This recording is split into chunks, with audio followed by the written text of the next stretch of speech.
Pinagpala po ba ang bawat isa sa atin? Amen! Amen. Kamusta po yung mga nagdaang bagyo, mga ulan? Ay, wala ko palang bagyo, ulan lang. Mga hangin mabagat niya lang, di ba?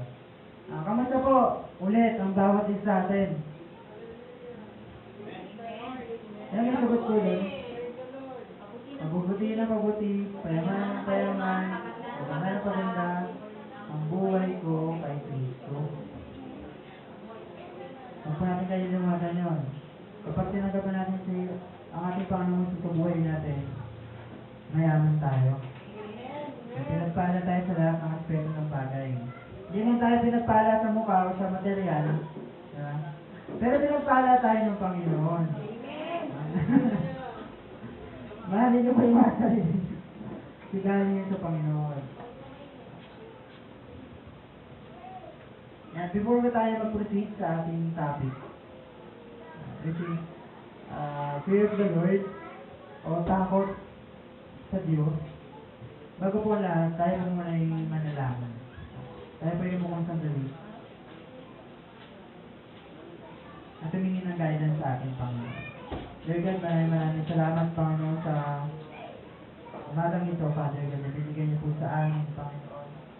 Tunay nga, Father God, na ikaw'y nakila, ikaw'y mabuti, ikaw'y kamangha-mangha, Panginoon. Wala kami kayang ipagmalaki sa iyong harapan. Ang dungis namin, Father God, ay iyong nililinis, Panginoon, sa pamamagitan ng dugo ng aming Panginoong Jesucristo na namatay sa krus ng Kalbaryo para sa aming mga pagkakasala. Panginoon, ngayong umagang ito, sa aming pagbubulay-bulay ng iyong salita, Dear God, mamutawi sa aming mga buhay, Father God, ng iyong salita, Panginoon. Magrema sa aming mga buhay, Panginoon, iyong salita, Panginoon.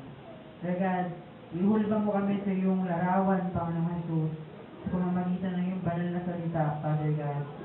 Sa pamamagitan din ng working ng banal na Espiritu, Panginoon. Kaya po yung, Dear God, na lumalapit yung hingin, Dear God, ng wisdom, ng knowledge, ng understanding, Panginoon, sa iyo, Father God. Dahil sabi mo, Panginoon, sa iyong salita, Father God, na kung sino man ang hihingi ng karunungan ay pagbibigyan mo, Panginoon. Kung sino man ang hihingi ng kaalaman ay pagbibigyan mo, Panginoon, Dear God. Dahil ikaw po ay Diyos na hindi maramot, Panginoon. Ikaw po ang Diyos na pagbigay, Panginoon. Maraming salamat, Father God. Dear God, ngayon pa lamang tagumpay ng iyong gawain, Panginoon. Ano man ginagawa ng kaaway sa pangalan mo lamang, Panginoon Jesus, wala siyang kapangyarihan, Panginoon. Dahil matagal na siyang natalo, Father God, ng iyong kapangyarihan, Panginoon. Maraming salamat, Lord God. We all the glory and praises and honor. In Jesus' mighty name we pray. Everybody will say, Amen! Amen. Ayan. Tingnan niyo po yung mga katabi niyo. Ganda, no? Guwapo, no? Tingnan niyo po yung mga nasa likod niyo ngayon. O, diba? Ganun din. One day po, hindi lang tayo yung isang mukha, hindi dito. Niniwala po ako sa Panginoon na tayo hindi lang lalalim, hindi lang lalago, kundi dadami din tayo. No? Bibigyan tayo ng Panginoon ng espasyo, nakita ng Lord yung sitwasyon natin bilang isang manggagawa niya, bilang isang mga lingkod niya, bilang isang mananampalataya ng Panginoon, nakikita niya yun. No? So, naniniwala po ako na makapangyarihan natin Diyos sa pinaglilingkuran. Ayan. Hello po, Isko. Ano. Mga sensa. Ayan. Skip tayo. Ayan, tayo po yung makibukas. Kaya tayo po yung may mga Biblia. Hindi po muna ito i-slide kasi siyempre dapat alam tayo kung meron tayo mga Bible. No? Ayan. Sa Romans 3 verses 18. Sa Romans 3, 18.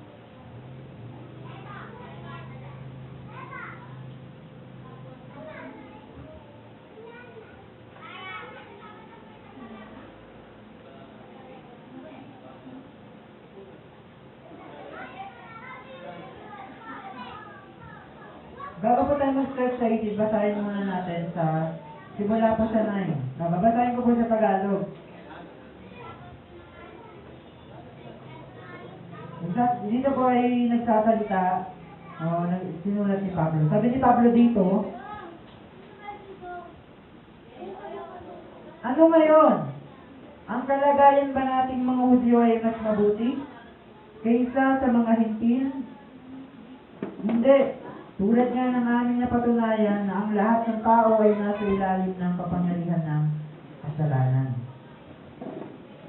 Naging Hudyo o Hintil man, ayon sa nasusulat, walang matuwid wala kahit isa. Walang nakakaunawa, walang naghahanap sa Diyos, ang lahat ay lumihis ng handa at nagpakasama. Walang gumagawa ng mabuti, wala kahit isa. Parang bukas na libingan ng kanilang lalamunan, pananalita nila'y pawang panlilinlang. Ang labi nila'y may kamandag ng ahas, puno ng pagmumura at masasakit na salita ang kanilang bibig. Wala silang atubili sa pagpatay ng kapwa. Parang dinaanan ng salot ang kanilang namadaanan. Hindi nila alam ang daan ng kapayapaan. Walang kapayapaan. Hindi sila marunong matakot sa Diyos. And sa English po, sa Romans 3 verse 18, Romans 3 verse 18, sabi po roon, there is no fear of God before their eyes.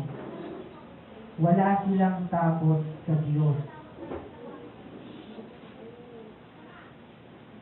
Una, binanggit po ni Paul dito sa 9. Ngayon, ano ba yung kalagayan natin? Mas matibong ba yung kalagayan natin kaysa sa kalagayan ng mga Hintil?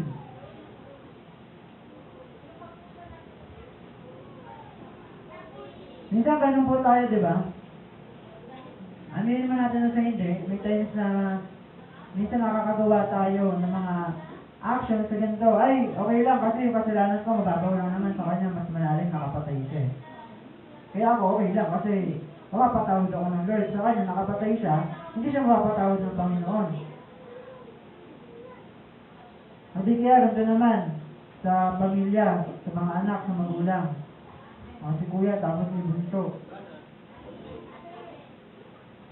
Ay, yung panganay ko, mabait yan.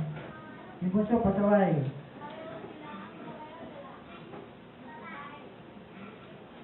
So, ibig sabihin ba nun, yung bunso, hindi na anak. Hindi na ba siya parte ng pamilya?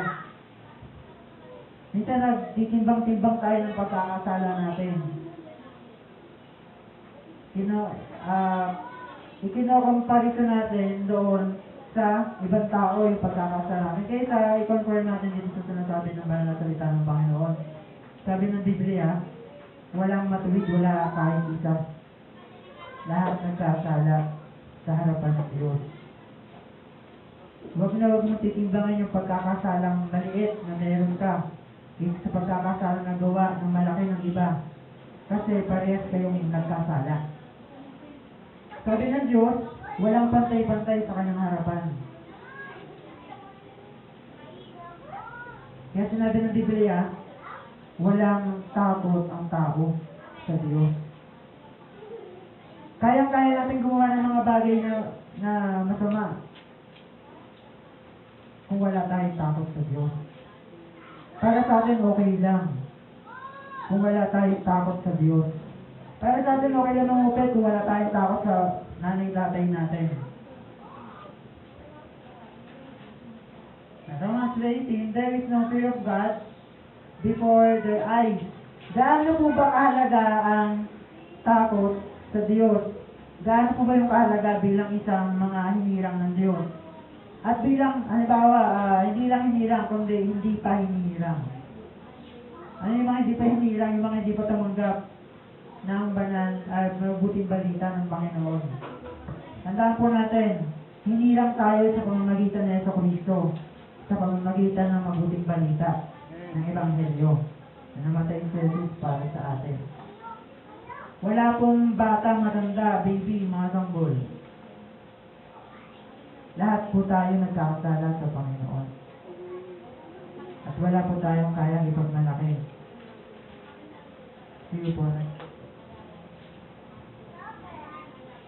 Sabi rito, the fear of God is the most substantial thing a Christian could have. A Christian who fears the Lord cannot have anything more precious on earth than the fear of God. Wala nang ibang mabuti at mahalagang bagay na po pwedeng maposes ng tao kundi ang magkaroon ng takot sa Diyos.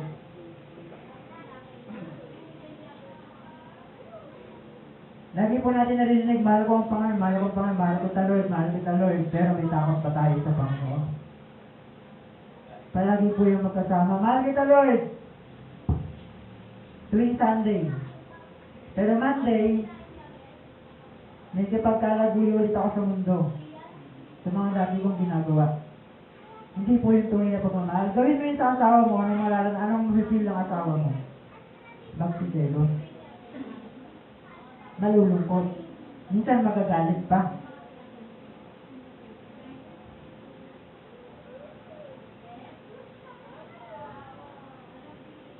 Seloso po ang Diyos. Tandaan po natin, seloso ang Diyos. Pero hindi siya tulad natin mga tao. Kasi may mga selos na hindi akma sa mabuting intensyon na meron sa puso. Pero ang Diyos, ang pag-selos na ay banal. Kasi tayo nilikha niya, tayo para sa Kanya lamang. Hindi po tayo para sa katabi natin. Hindi po tayo para sa mga nanay-tatay natin. Sila po yung nanay-tatay natin, igalang natin sila, i-honor natin sila. But, nilikha tayo ng Panginoon, tayo sa Kanya lamang. Tayo po yung sa Kanya lamang. So, gaano po ba kahalaga na magkaroon ng takot sa ating Diyos? Yan. There are 5 benefits of having the fear of God. Yan. The 5 benefits of having the fear of the Lord. Okay. Number 1. Fear of the Lord is the beginning of time. For the fear of the Lord is the beginning of wisdom. Ang takot sa Diyos ay simula ng karunungan. Karunungan. Sabi po sa Proverbs 9 verse 10, the fear of the Lord is the beginning, and the knowledge of the Holy One is sight. Sabi po sa Psalms 111 verse 10, the fear of the Lord is the beginning of wisdom. Sinulang po itong isa. All those who practice it have a good understanding. His praise endures forever. Ang takot sa Diyos ay umpisa ng karunungan, ang simula ng karunungan. Napakahalaga po ng karunungan na nagmumula sa Panginoon. Napakahalaga po ng takot sa Panginoon. Kasi ito po yung nagiging access. Ito po yung nag-a-unlock ng wisdom natin na nagmumula sa Lord. Nagiging natao po ako.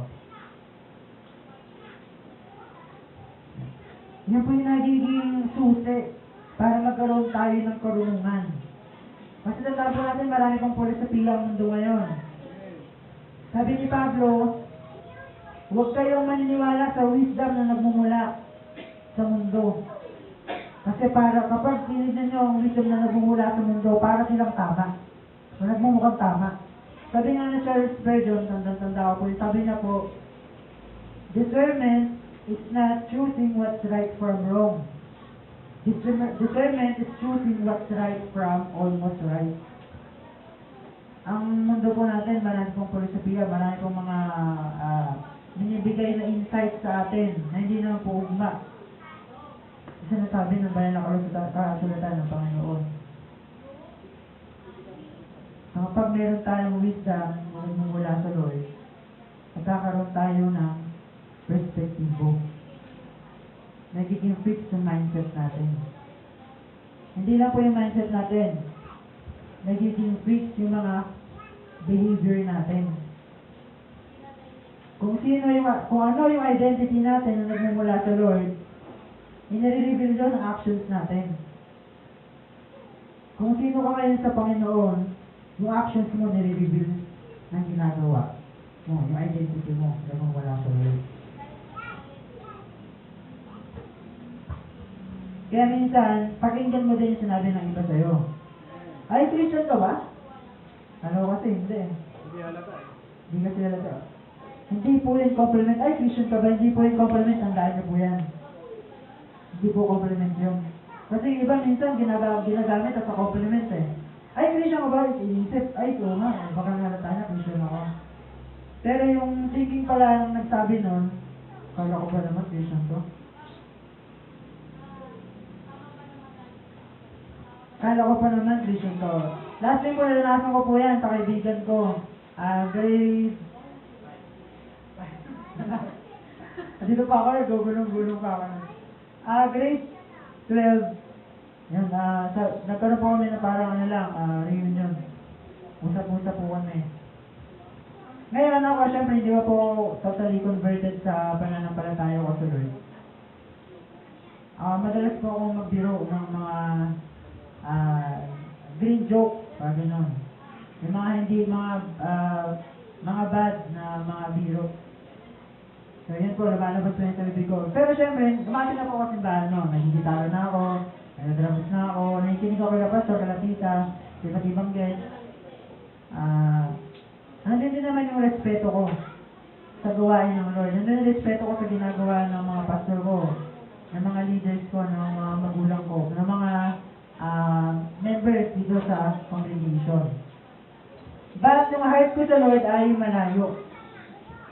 Yung puso ko sa Panginoon malayo kasi wala akong takot sa Kanya. Yan, every time na nagkakaroon kami ng gathering, nagkakaroon kami na syempre, ako bilang isang Jollibee, bida-bida, gano'n. Madalas po ako yung nag-leave up ng conversation namin. So, inuumpitsahan ko po yun sa mga biro. Pero gumagamit po ako ng mga words na hindi akma sa identity ko. Ngayon, nung narinig yun, ng isa kong kaibigan na babae, sabi niya, kinausap niya ako after nun. Sabi niya, kala ko pa naman Christian ka, pero bakit din ako basta? Sarcastic lang po yun, sinabi niya. Pero, sa akin po, malaki po yung impact nun. Na-open po yung eyes ko nun. Na-open po. Bumalik po ulit sa akin yung mga sinabi sa pulpit, yung mga sinabi ng mga pastor sa pulpito. Yung mga narinig kong preaching. Kaya tandaan po natin, yung pag-attend natin ngayon, huwag po natin babaliwalain. Kasi yung mga words na lumalabas sa bibig ng mga nag-message, hindi po natin po pwedeng pigilan kasi pumapasok po yun sa atin eh. Nasasawag po yun sa heart natin. And one day magagamit natin yan. Marireveal sa atin, mai-remind sa atin ng Diyos. O nga, no, parang yun nga yata yung pinrich niya, no? May ganito, may ganyan. So, nagkakaroon tayo ng idea na mali yung ginawa natin. Natama ba yan? Mali ba yan? Ayos ba to? Okay ba yan? We need to fear the Lord. Kasi ito yung access natin sa wisdom na nagmumula sa Panginoon. Ang takot sa Diyos ay yung pita ng karunungan. Ayan po. Number 2. Fear the Lord is to find that we lack nothing. Kapag meron kang takot sa Diyos, hindi mo iisipin yung kinabukasan mo. Siyempre, bilang isa pong pangalan, bilang isa pong mga magulang din, nalalasan po, hindi naman po tayo nakaiwas sa ganyang situation, di ba? Nagkaroon tayo ng days, meron naman tayong takot sa Lord. Pero yung dumating yung waves ng mga pagsubok, o dumadating si Judith,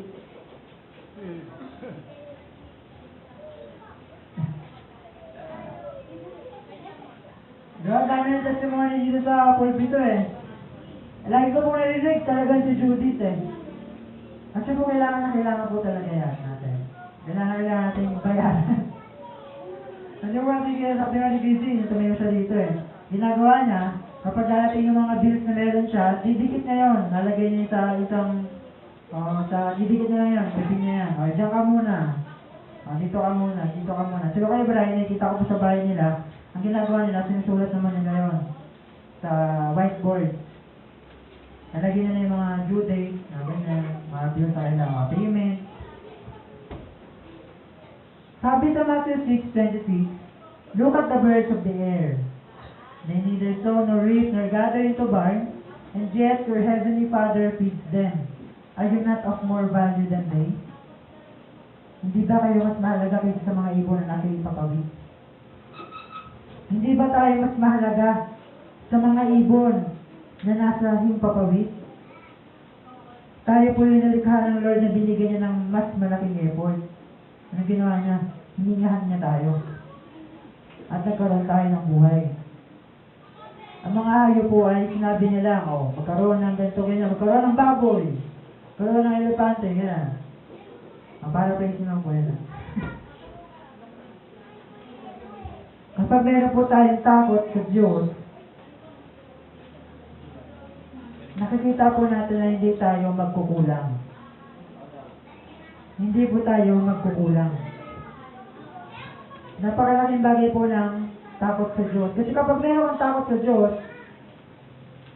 kung i-resume niyo po yung reading nun sa Matthew 6:27, masaya po natin sa Tagalog.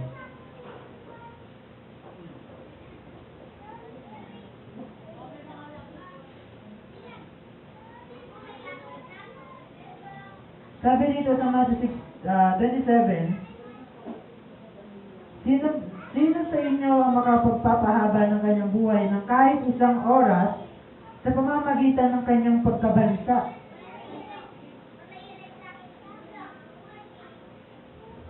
Sino ang kaya makapagdagdag ng kahit isang oras lang sa buhay niya sa kanyang pagkabalisa? Wala pong naidudulot na magandang pag-isip na kinabukasan mo. Kasi hindi mo naman hawak yung bukas mo eh.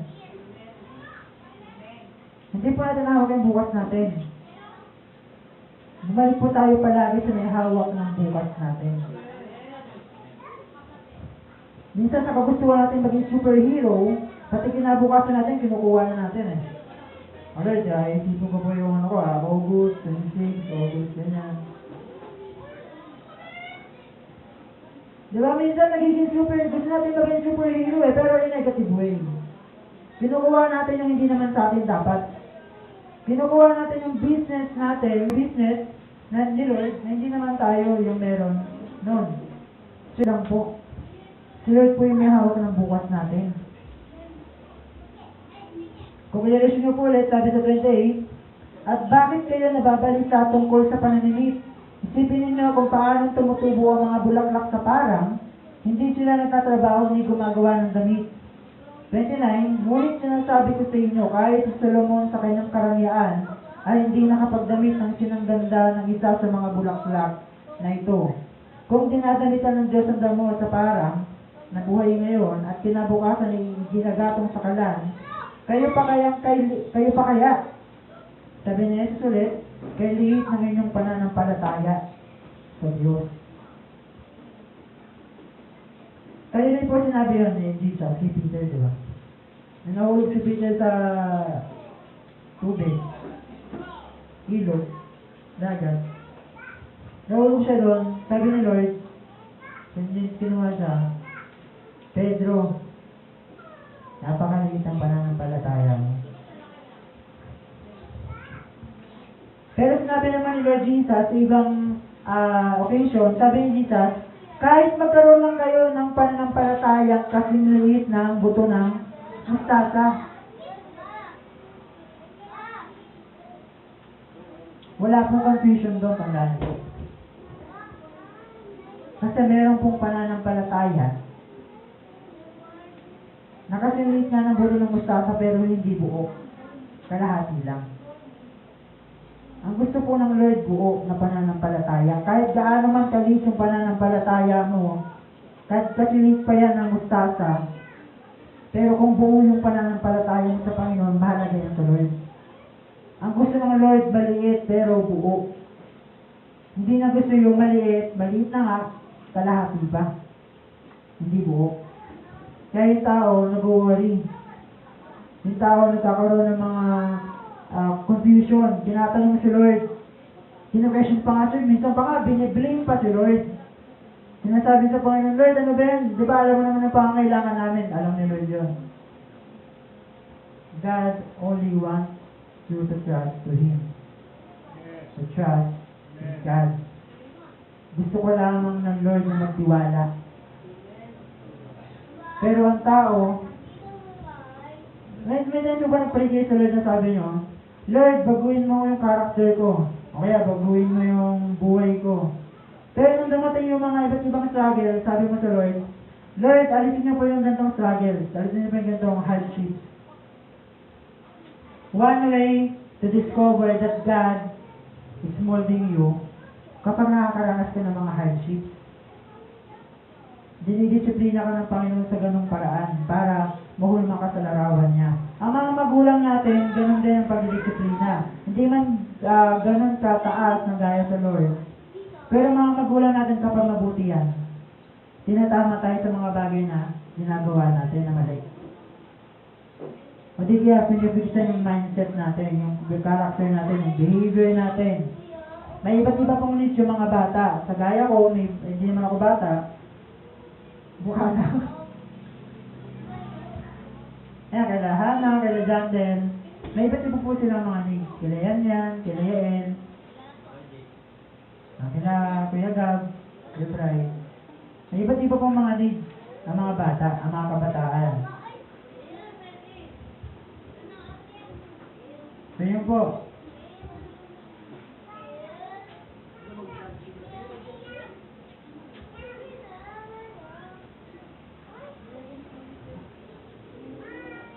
And number 3,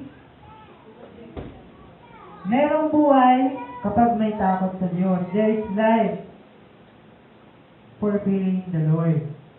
Sabi sa Proverbs 19 verses 23, the fear of the Lord leads to life, and whoever has it rest satisfied. He will not be visited by harm.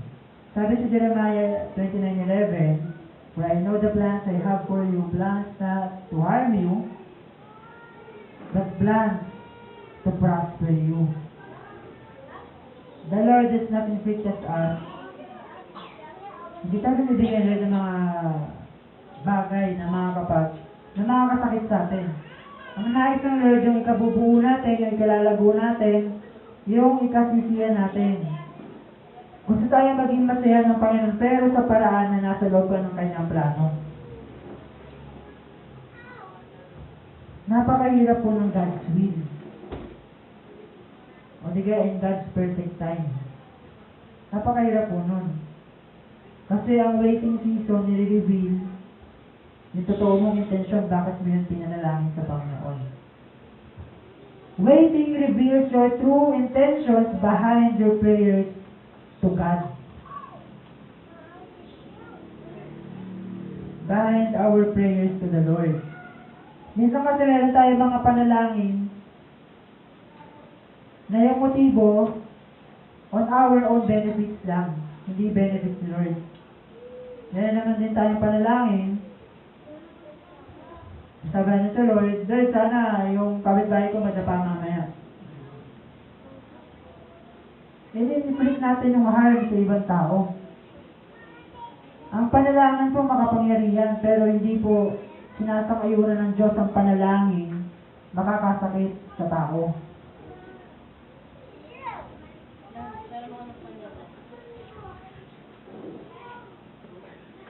There is life for fearing the Lord. Gano'n pa po yan? Di ko lang po na-add eh.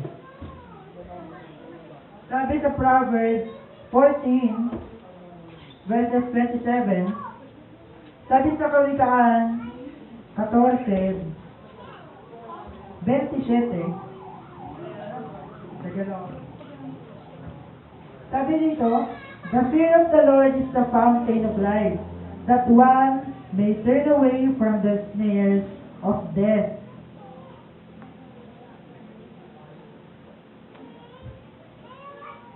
Sino po nagkaroon ng near-death experience?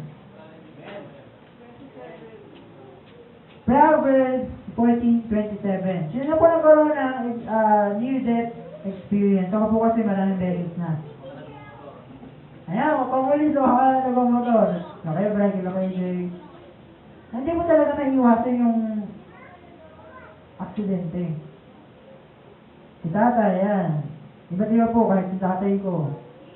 Kahit nga po akong pumapasok ko lang dati sa school, natake pa ako ng aksidente.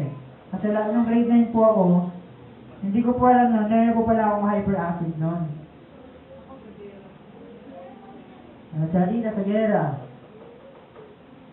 Nung umuwi po ako galing sa school, mainit po yun, talagang napakainit nun. Pero sa akin kasi bata pa ako nun, hindi init. Okay lang, lalakad pa ako, walang payo. Nakainit ko sa kababa.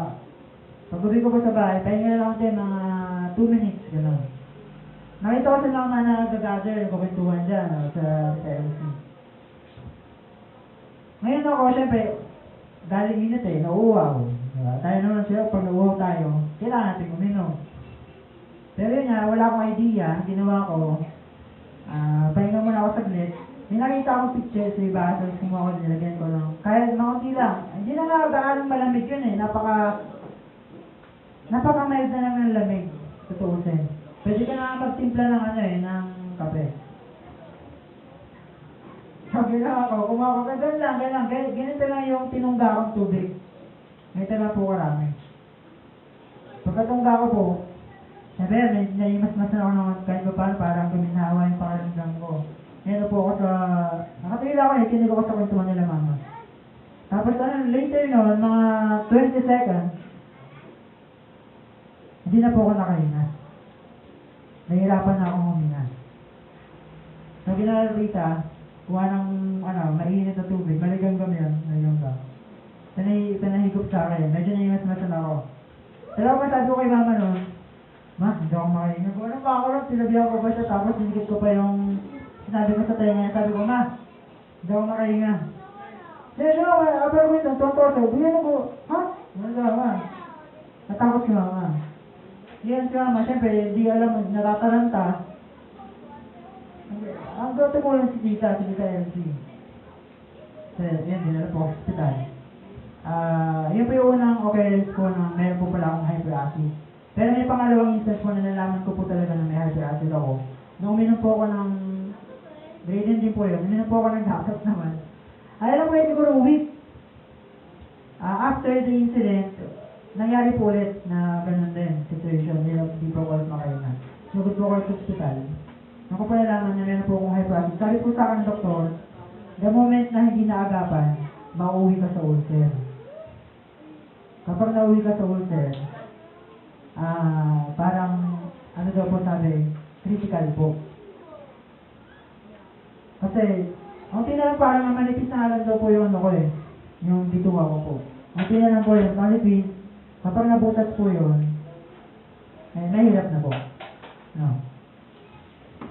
Pero yun nga, ang magkaroon ng takot sa Diyos ay nag-release sa buhay.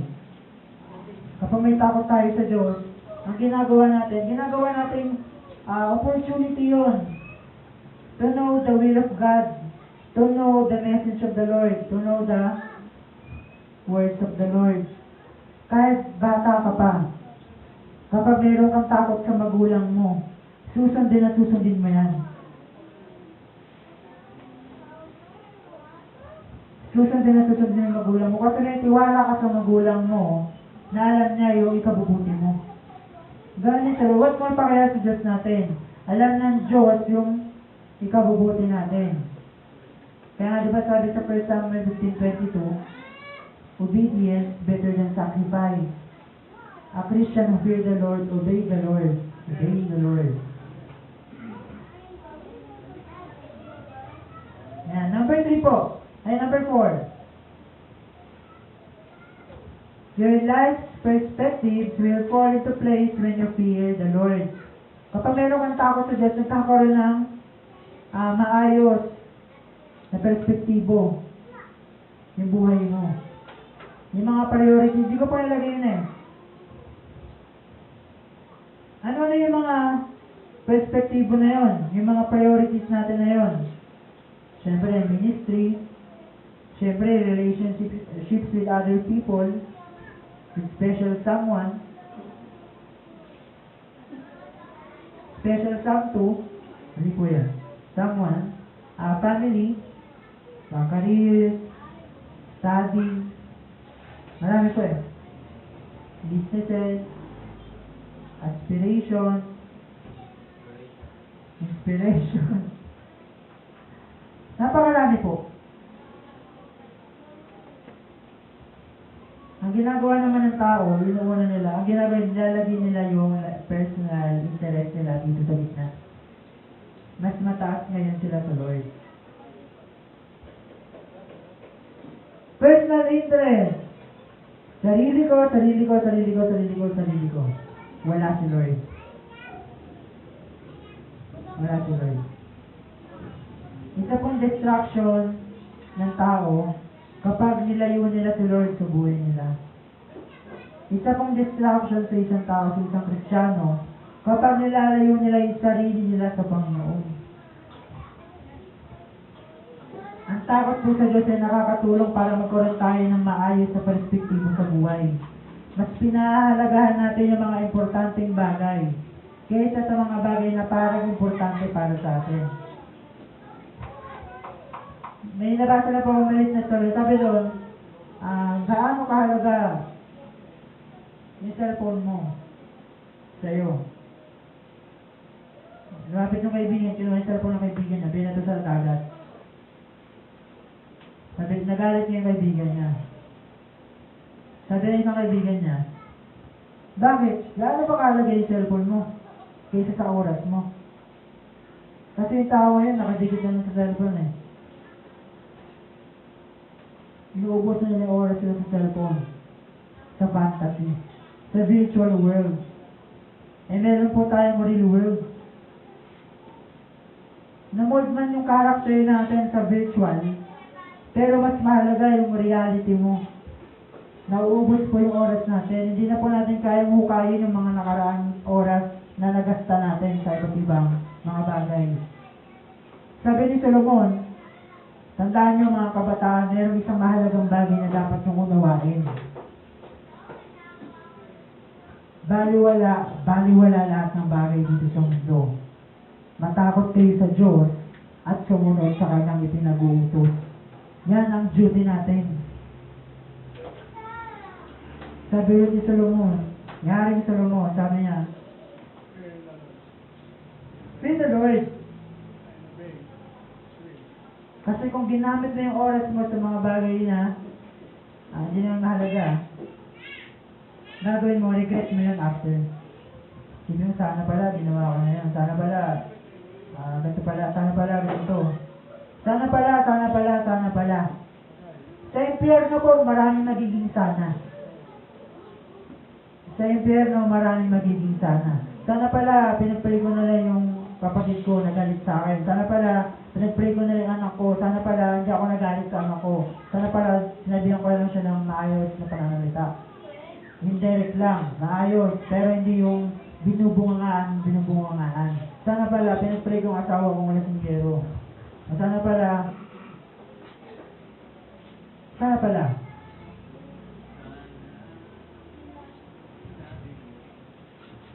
marami pong sana, no? Sabi po sa Proverbs 3, verse 5 to 6, trust in the Lord with all your heart, lean not on your own understanding, in all your ways acknowledge Him, and He will make your path straight. Lagi po natin i-acknowledge ang Panginoon. Kung meron tayong takot sa Diyos,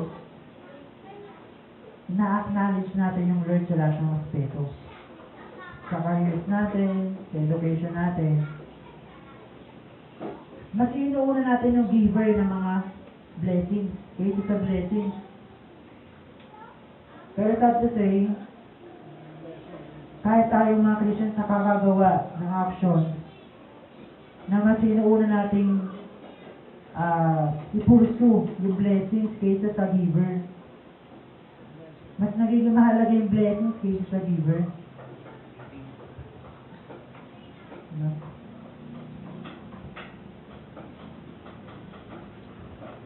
Number 5 po. God is glorified in your life when you fear the Lord.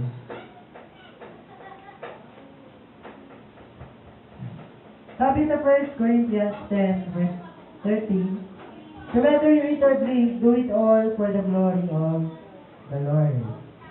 Ano man ginagawa mo, kumain ka man o uminom, isang guni mo, lagi dapat sa ikaw pupuri ng Diyos.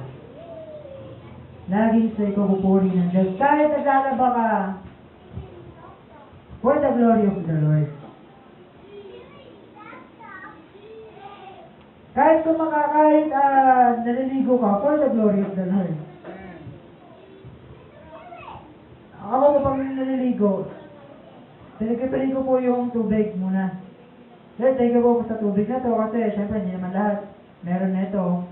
Hindi ko na control para maranasan na magkaroon ng tubig na ganito, di ba? Napakalaking bagay po. Yung maliit na bagay sa atin, napakalaking bagay sa iba. Kaya yung comparison po natin, wala pong may dudulot ng maganda eh. Kapag kinukumpara natin yung faces natin, o yung mga journey natin sa journey ng ibang mga tao, ibang Kristiyano, ang mangyari lang, madadown lang tayo. Ay, si pala, ganito, napaka-banal, napaka-successful. Kung lang ako, ganito lang, di Nung si David po ay bata pa, magkaibigan po kayo ni David. Yun lang po yun. Si Haring David po ay bata pa. Wala pong idea sa David na siya pala yung magiging hari. Diba? Ang tingin niya sa sarili na ay isang pastol. Pero ang tingin ng Diyos, hari. Kung ano man po yung tingin mo sa sarili mo, tanggalin mo yan. Bumalik ka sa kung ano yung tingin sa'yo ng Diyos. Balikan niyo po yung Ephesians 1, basahin niyo po yun. Kung sino ka sa Panginoon. Ikaw po ay kamahal-mahal. Ikaw po ay pinagpapala. Ikaw ay binigay ng halaga ng Diyos. And kapag in-acknowledge po natin, kapag meron tayong takot sa Panginoon, nag-glorify si Lord sa mga buhay natin. Diba kapag sa working place, halimbawa, sa working place at nag-aaral dyan, kung ito kayo mga ka-workmates mo, ang ginawa mo, delete mo sa prayer, nakatawa yan, diba? Ang laking bagay yun. Nag-glorify si Lord doon. At kaya, mayroong one instant, sabi ng trabaho mo, sabi niya, ganito na lang, para mapadali yung trabaho natin. Magsinungaling na lang tayo. Para maging accessible yung mga ginagawa natin.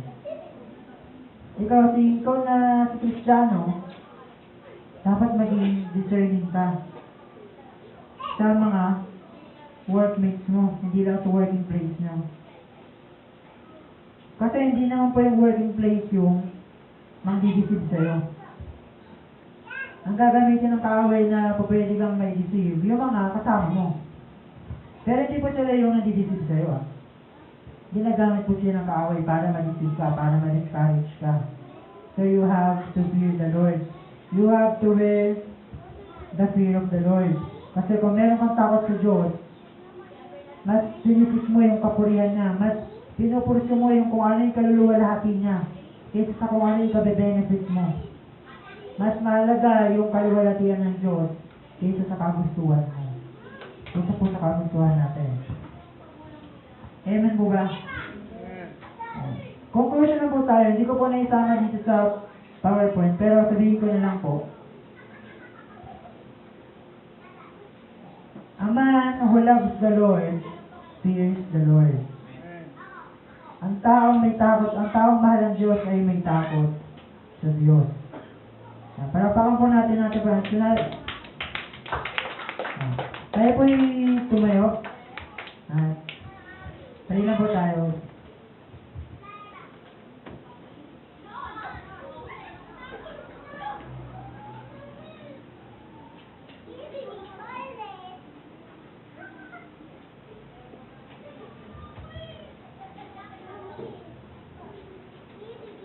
Lord, aside from being grateful, Father God, tinago mo ako sa iyong likuran, Panginoon. Father God, I am so grateful, Father God, sa mga kasama ko po ngayon, Father God, sa mga kapatid ko pong ito, sa mga kaluluwa pong naririto ngayon, Panginoon. Pagpalain niyo po ang bawat isa sa kanila. Simula po sa mga leaders, sa mga pastors, Panginoon, sa mga ginagamit po, Father God, mga vessels, Father God, to glorify you, to praise you, and to exalt you, Father God. I'm so grateful, Father God, for their lives, Panginoon. Palahan niyo pong buhay ng bawat isa sa amin, Panginoon. Lord God, lagyan niyo po kami, Lord God, at magkaroon po kami, Panginoon, ng takot sa iyo, Panginoon. Na, Lord God, kapag meron kami takot sa iyo, Lord God, mas inuunawa namin, Lord God, kung ano yung gusto mo kaysa kung ano yung mga kagustuhan namin, Panginoon.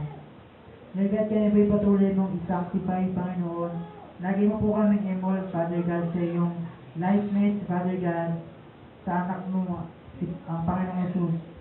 Lord God, ingatan niyo po ang mga hindi rin nakadalo ngayon. Ano man ang ginagawa nila, Father God, right now, ingatan niyo po sila, samahan niyo po sila, Panginoon. Patuloy niyo po silang proteksyonan at bigyan ng kaligtasan, Lord God. Ganun din, Lord God, sa mga naiwan namin sa aming kanya-kanyang tahanan. Ingatan niyo din po yung mga mahal namin sa buhay, Panginoon. Hipuin niyo po, Father God, yung puso, Lord God, ng mga lumayo na sa iyo, Panginoon. Ibalik mo po sila sa heart of worship, Panginoon. Ibalik mo po sila sa iyong presence, Father God.